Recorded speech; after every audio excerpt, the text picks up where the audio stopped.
हफ्ते एक नई कहानी देखने के लिए स्टोरीलैंड चैनल को सब्सक्राइब करें और बेल आइकन दबाना ना भूलें। सुमेर सिंह अपनी पत्नी पार्वती के साथ कैलाशपुर गांव में अपने बेटे पृथ्वी और बहू भूमि के साथ रहता था। उसके परिवार के सदस्यों के बीच बहुत प्रेम था।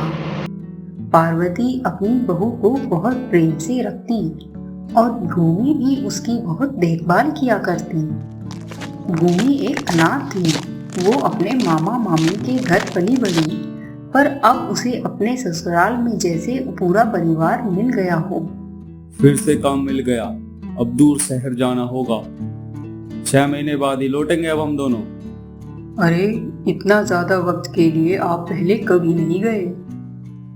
अरे माँ, समय तो यूं ही बीत जाएगा, पर ये तो व्यापार का समय है ना, नहीं गए तो घर कैसे चलेगा। हाँ बेटा, ये तो है। और फिर वो मंदिर भी तो बनवाना है। हाँ, इस बार अच्छी कमाई की उम्मीद है। चलो अब तुम दोनों अपना ध्यान रखना।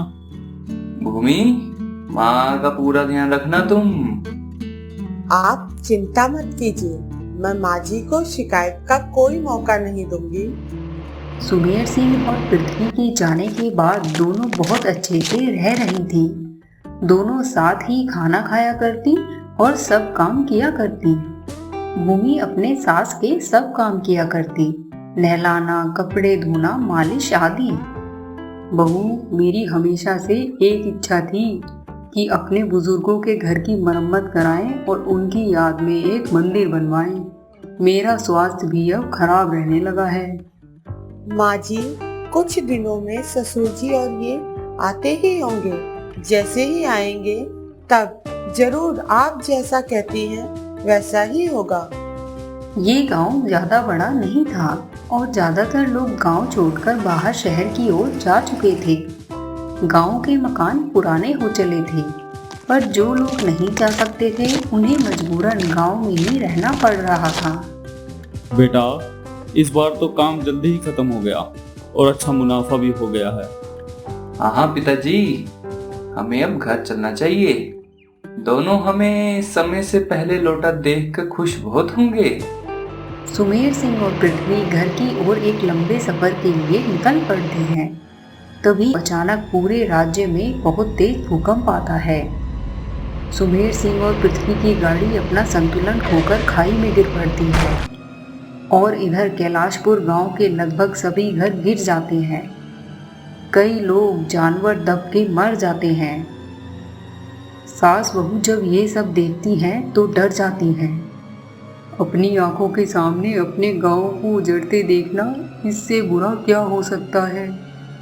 हमारे सब पशु भी मर गए हैं और शायद अब गांव में कुछ ही लोग जिंदा बचे हैं। पता नहीं ये दोनों कहाँ होंगे और कब तक लौटेंगे। ना जाने कहाँ होंगे और कैसे होंगे। मेरा तो दिल घबरा रहा है बहू।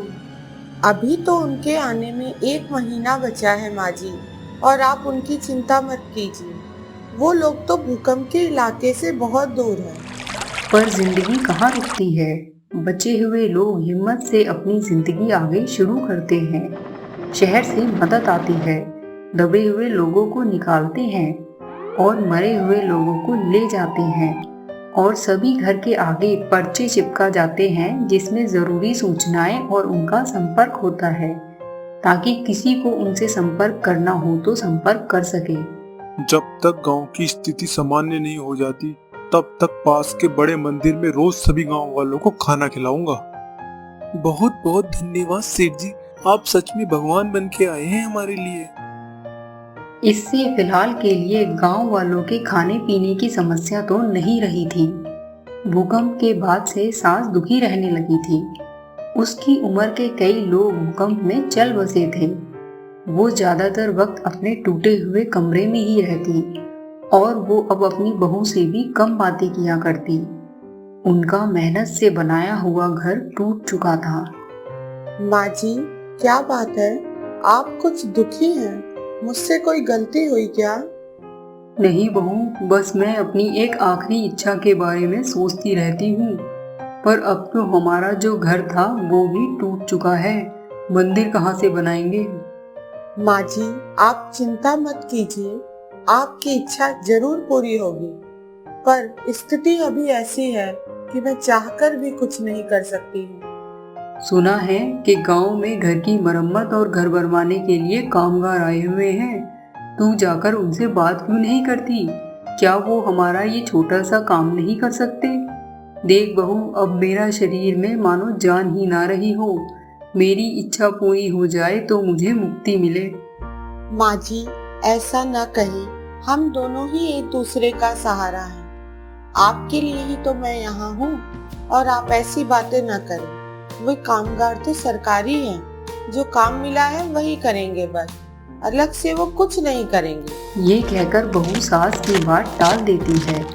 सास को पहली बार लगता है कि उसकी बहू उसको अनसुना कर रही है। अगले दिन सास बहू से फिर कहती है, बहू तू एक बार और कोशिश तो कर, शायद कुछ लेकर वो हमारा काम कर दे। तू मेरा सारा सामान और गहने बेच दे, और जो भी रुपए मिले उससे मेरी अंतिम इच्छा पूरी कर दे। माँ जी, ये लोग तो अपने गांव की मरम्मत में ही व्यस्त है। अगर ये कुछ ले दे के काम करते तो आप मेरे भी सब गहने बेचकर आप मंदिर बनवा लीजिए। पर अभी ये नहीं हो पाएगा, वरना मैं आज ही इनसे बात करने चली जाती। सास को बहू का स्वभाव कुछ बदला बदला लगता है। वो सोचती है जो बहू कभी उसका हर काम कहने से पहले ही कर दिया करती थी, आज कहने के बाद भी उसमें कोई रुचि नहीं दिखा रही। वो दुखी हो जाती है। सास को इतना ज़्यादा दुखी देखकर बहू सास के साथ घर के बाहर दरवाजे तक जाती है। दोनों कामगारों को आवाज़ लगाते हैं, पर कामगारों के कानों पर जूं तक नहीं रही थी, और वो उनको अनदेखा करके आगे चले जाते हैं। देखो माँ जी, इन्हें किसी की भी नहीं सुननी है। इन्हें बस अपना काम खत्म करने की जल्दी है। गांव की मरम्मत के लिए दिया गया समय लगभग पूरा हो चुका था। अब कामगारों को और गांव में भी जाना था। गांव के सभी मकान की मरम्मत लगभग हो चुकी थी। कामगार ये गांव छोड़ने ही वाले थे। सास बहू के मकान की मरम्मत नहीं हो पाई थी। कामगार आए थे, पर घर के बाहर लगे पर्चे को पढ़ा और वापस लौट गए। अरे, ये हमारे घर की मरम्मत क्यों नहीं हुई? देखो माँ जी, मैं कहती थी ना, ये लोग बस जो काम मिलता है उतना ही करते हैं। गांव में हमारे घर के जैसे ही बहुत घरों की मरम्मत का काम नहीं हो पाया है। बहू, तुम जाकर उनसे बात करो। ऐसे कैसे रहोगी तुम इस घर में? तुम मेरा सब सामान बेचकर इस घर की मरम्मत करा लो। वो मैं क्या बात है बहू, तुम इतना बदल क्यों गई हो? तुम मेरी एक आखिरी इच्छा नहीं पूरी कर सकती? मैं इस दुख की घड़ी में तुम्हें और दुख नहीं देना चाहती थी। बहू, जिस रात भूकंप आया था उसी रात मेरी मृत्यु हो गई थी, पर शायद अपनी अंतिम इच्छा की वजह से मैं ये लोग नहीं छोड़ पा रही हूँ। तुम अगर मेरी आखिरी इच्छा पूरी कर दो तो मुझे मुक्ति मिल जाएगी। मेरा जो होना था वो हो गया, पर अब कम से कम तुम तो अच्छे से रह पाओगी। ये सुनकर बहू के पैरों के नीचे से मानो जमीन खिसक जाती है। वो हैरानी से अपनी सास की ओर देखने लगती है। बहू कुछ कहने ही वाली होती है कि तभी दरवाजे पर दस्तक होती है। दरवाजे पर सुमेर सिंह और पृथ्वी खड़े होते हैं, और वो घर के बाहर लगे पर्चे को पढ़ रहे थे। उनकी आवाज़ में जैसे जैसे वो पर्चे को पढ़ते हैं, दुख बढ़ता ही जाता है। इस घर में रहने वाली दोनों महिलाओं की मृत्यु भूकंप में हो गई है, और जानकारी के लिए नीचे दिए गए नंबर पर संपर्क करें। ये शब्द सुनते ही सास सदमे में आ जाती है और अपनी बहू को हैरानी से देखती है। माँ जी, मैं आपको इस हालत में दुखी नहीं देखना चाहती थी। मुझे शायद आपके प्यार ने ही यहाँ बांधे रखा है। मैं भी उसी रात भूकंप पे दब कर मर गई थी, पर मुझे भी मुक्ति नहीं मिली। शायद ईश्वर भी यही चाहता है कि मरने के बाद भी आपकी हिम्मत बनी रहूं। बहू, मुझे माफ कर दो, मैंने तुम्हारे बारे में इतना कुछ गलत सोचा। माँ जी, आप ये सब न कहें। आप मेरे लिए हमेशा सबसे बढ़कर हैं। अब तो मुझे भी मुक्ति तभी मिलेगी जब आपको खुशी खुशी मुक्ति मिलेगी।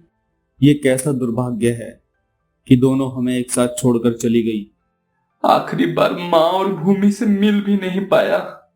ये कैसा खेल है तेरा भगवान। तूने हमारी जान तो बचा ली, पर मेरी माँ और भूमि को छीन लिया।